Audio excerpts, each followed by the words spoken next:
Según el escritor alemán Thomas Mann, la guerra es la salida cobarde a los problemas de la paz. Que en Chile, ¡uy, gonorrea! Para muchos esta definición puede parecer un poco arbitraria, pero a mí me sirve para empezar a entender por qué el conflicto en Colombia fue tan largo y duró tanto en el tiempo, ¿sí?, sin que la sociedad hubiera reaccionado.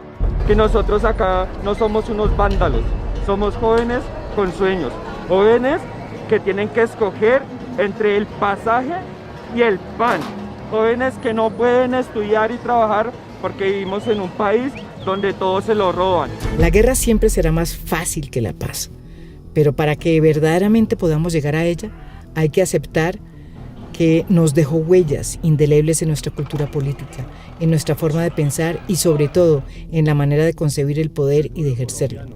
Una democracia que ha vivido una guerra tan cruel y tan larga como la colombiana no puede ser una democracia real ni verdadera. Cuesta trabajo creerlo. En los últimos 60 años la guerra se nos convirtió a los colombianos en nuestra forma de vivir, o mejor, de sobrevivir, porque casi son 3 generaciones que han tenido que sufrir el rigor y el fragor de la guerra. ¿Sí?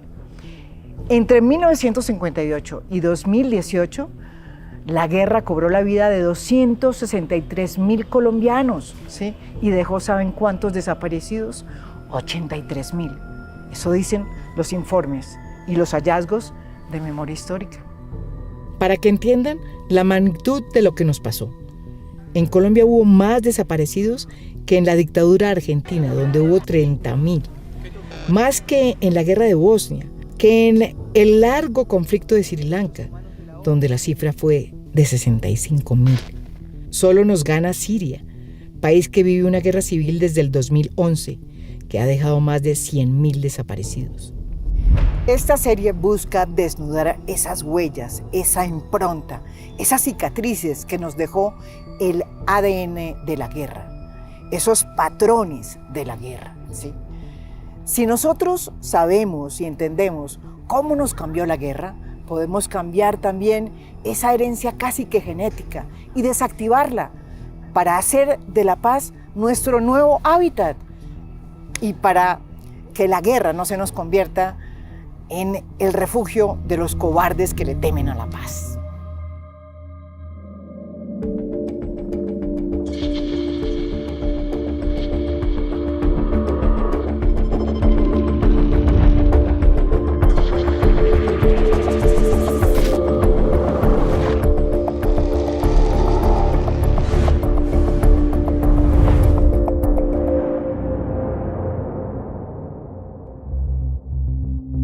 Son muchas las causas que explicarían la persistencia de la guerra en Colombia, pero sin lugar a dudas, una de ellas es esa narrativa que se creó alrededor de la tesis del enemigo interno, una doctrina de la Guerra Fría, heredada de la Guerra Fría, que se creó para impedir el ascenso del comunismo en América Latina y que en Colombia se utilizó no solo para combatir a la subversión y a las guerrillas como las FARC, sino que se utilizó para estigmatizar a las minorías, a los movimientos sociales, a las mujeres, ¿sí?, y a todos los que fueran diferentes. Esa doctrina sirvió para crear una cultura política, ¿sí?, y una cultura cívica en la que ser diferente era un pecado. Para sorpresa de muchos, esta carga ideológica del enemigo interno, ¿sí?, sigue vigente, incluso hoy, que el verdadero enemigo interno, que eran las FARC, se desarmó y se desactivó luego del acuerdo de paz firmado hace unos años en Colombia. Esta es la receta para construir el enemigo interno. El primer ingrediente es la carga ideológica, que debe ser poderosa, lo suficientemente fuerte como para que la construcción del enemigo interno se convierta en una parte integral de nuestra cultura política, como de hecho sucedió. ¿Y cuál es entonces esa carga ideológica? Es una narrativa muy vieja y es una narrativa, digamos, muy flexible, que ahí es donde comienzan, digamos, los errores y los horrores. porque cuando se identifica un enemigo interno siempre se dan unas características vagas que después se pueden ampliar indeterminadamente. Por ejemplo, la construcción del enemigo interno durante la violencia con B mayúscula. Entonces, Laureano Gómez decía que su guerra al fondo era anticomunista, pero había un basilisco, que era el monstruo con un cuerpo gigantesco, que era el Partido Liberal, y una cabeza chiquitica, que eran los comunistas que manipulaban a los liberales. Entonces, el enemigo interno no solamente el enemigo propiamente dicho, sino los idiotas útiles del enemigo, los amigos del idiota útil del enemigo, los tibios frente a los amigos del idiota útil del enemigo, y así sucesivamente. Entonces se puede ampliar el círculo, digamos, de blancos de la violencia de manera indeterminada. Y eso ha sido una constante de la construcción del enemigo interno en Colombia. Toda esta doctrina del enemigo interno, toda esta doctrina militar de perseguir al que piensa diferente a mí, de escalar la violencia al punto que sea necesario para poder mantener mi voz. Eso viene hace 20 años, eso no viene ahorita. Y eso le ha costado la vida, la dignidad a muchas personas, no solo las 52 personas de los hace 20 días. El segundo ingrediente para la construcción del enemigo interno ha sido el miedo. Primero nos inculcaron el miedo al comunismo, luego el miedo a las ideas distintas, a las ideas de izquierda, miedo a los ateos, a lo desconocido, a los diferentes. En fin, el miedo ha sido un elemento muy importante para la construcción del enemigo interno, porque ha servido para incentivar la desconfianza en el otro, y en Colombia también ha sido utilizado para impedir los cambios sociales y las reformas. Digamos, a un nivel muy básico, el miedo opera al decir es o ellos o yo. Yo creo que el miedo opera también, esto es medio broma, pero también medio en serio, a una crisis de confianza del capitalismo en sí mismo. Un capitalismo que confía en sí mismo es un capitalismo que, digamos, deja que transcurra la protesta social y que las demandas sociales pasen por sus cauces institucionales normales, ¿sí? Aquí hacen una huelga y ya se acabó el capitalismo. Aquí salen un par de muchachos a los héroes y ya va a llegar Chávez y con sus tanques y sus vainas, ¿sí? Entonces aquí hay, digamos, una idea absolutamente ingenua que incluso, y esto, como su merced estaba diciendo ahorita, esto no es solo de Uribe, esto es de Santos. Durante el proceso de paz, Santos decía, no se va a tocar el modelo. Entonces, mucha de esa violencia es un miedo, pánico a que cualquier cambio, digamos, genere una fragilidad crítica que saque a ciertos grupos del poder. Y tercero, obviamente, el miedo es un gran movilizador, ¿no? El tercer ingrediente para construir el enemigo interno es el odio. El odio es un sentimiento que saca lo peor del ser humano, nubla el pensamiento y sirve para simplificar las complejidades y convertir el mundo en un problema de blancos y negros, de buenos y malos, de gentes de bien y de vándalos, de ricos versus pobres. ¿Cómo es que se activa el miedo para la construcción del enemigo interno? Como es que acá no estamos odiando, esto no es una lucha de clases o lo que sea, sino acá estamos tratando de buscar dignidad para todos. El odio, digamos, ha sido una constante en la estructuración del poder en Colombia, y sobre todo cuando el poder se vuelve homicida. Y eso es una cosa que la gente, digamos, tiende a omitir. ¿Por qué uno no encuentra una prueba reina de que X le ordenó a Y, que a su vez le ordenó a Z que matara? ¿Por qué no se encuentra así? Pues porque no contamos con grandes burocracias, con grandes aparatos altamente estructurados. De pronto, en los últimos años eso cambió, precisamente tenemos, digamos, unas burocracias armadas fuertes, pero antes ni siquiera eso. Y como ya se han acumulado tantas décadas de que eso pase, hay especialistas en violencia, intermediarios, operadores del odio que ya saben lo que toca hacer cuando llega una incitación de esas. ¿Cómo es que se activa el miedo para la construcción del enemigo interno? El cuarto ingrediente es el estigma, que se produce cuando el miedo y el odio se activan. El estigma es una marca que se le infringe a un sujeto o a un grupo social porque se le considera inferior y puede ser objeto entonces de la exclusión y la discriminación. En Colombia el estigma ha servido para demonizar al adversario, para señalarlo, para deshumanizarlo, con el propósito de exterminarlo. Lo único que ha hecho el gobierno es estigmatizarnos y decir que somos financiados por el ELN o por la guerrilla. Es lo único que ha aprovechado el gobierno su espacio para decir. Esa gente que denuncia o que salen con esos escudos de madera unos escudos de madera, uno no necesita ser millonario para comprar eso. Son financiados por órganos que son absolutamente brutales y violentos. Cuando nuestro discurso siempre ha sido justamente el de defensa y denuncia, nada más. A los líderes sociales que hacen un trabajo comunitario reapropiando sus comunidades son asesinados. Los estudiantes que alzan la voz son asesinados.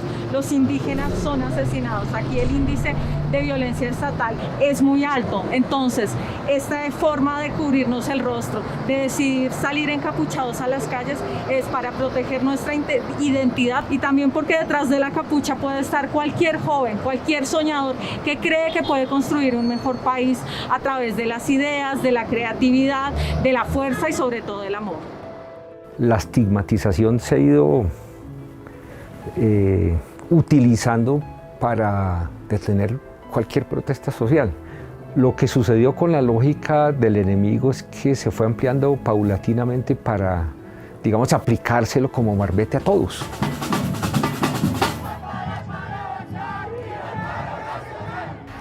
Eso, entre otras cosas, le corta como un serrucho la rama al gobierno sobre la que está sentada.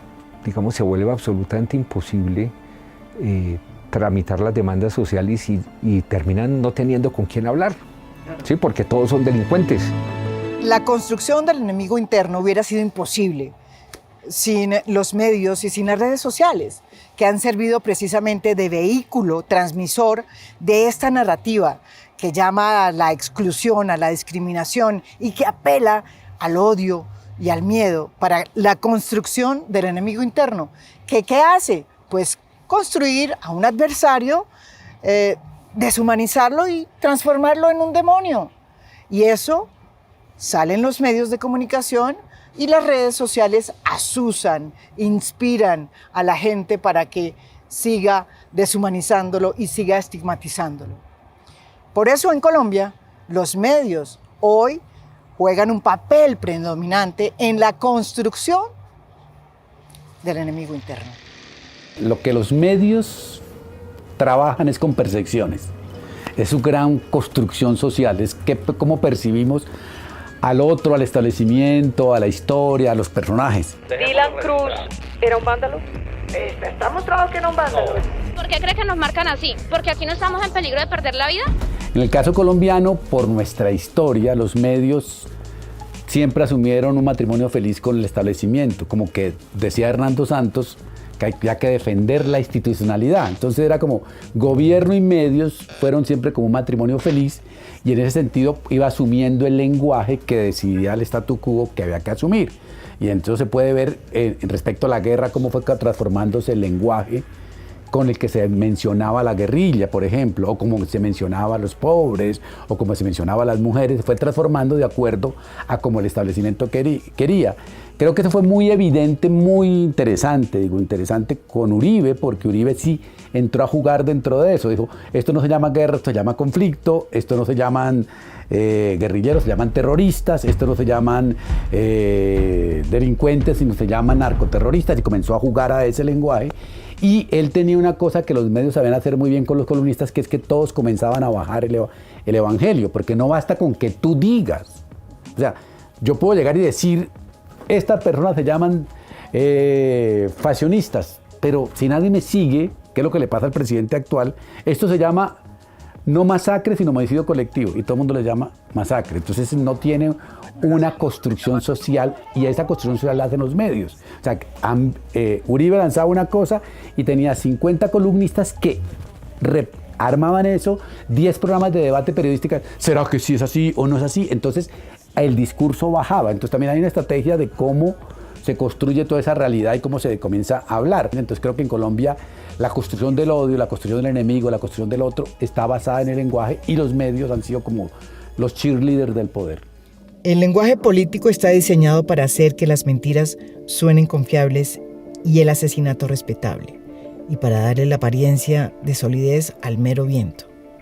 Eso dice nada más ni nada menos que el periodista y escritor George Orwell. Lo que pasó en esta guerra tan cruel y larga, ¿sí?, fue que terminamos creando una nueva lengua, una neolengua, ¿sí?, para llamar las cosas no por su nombre, sino por el que imponía esa narrativa creada a partir del enemigo interno, que apela al estigma, al odio, a la exclusión y que realmente no está de acuerdo con los valores democráticos de un país que quiere transitar a la paz. Miren, por ejemplo, a las masacres les llamamos homicidios colectivos. A las ejecuciones extrajudiciales las llamamos falsos positivos, ¿sí? A los que quieren cambiar las cosas, mamertos. A los indígenas los tratamos de manera despectiva, ¿sí? Y a las mujeres que se sienten bien con su cuerpo y salen por la calle tranquilas, les dicen putas. Esas percepciones que se traducen en esa nueva lengua son las que tenemos que desactivar como sociedad si queremos transitar. Pero además, la guerra no fue tan simple. La guerra no se puede definir así, porque la guerra en Colombia fue todo un entramado, fue una cantidad de cosas que se unieron y que están detrás siempre de los actores armados. Ningún actor armado actuó independientemente, porque siempre hubo una conexión con los sectores políticos, económicos del país y sociales.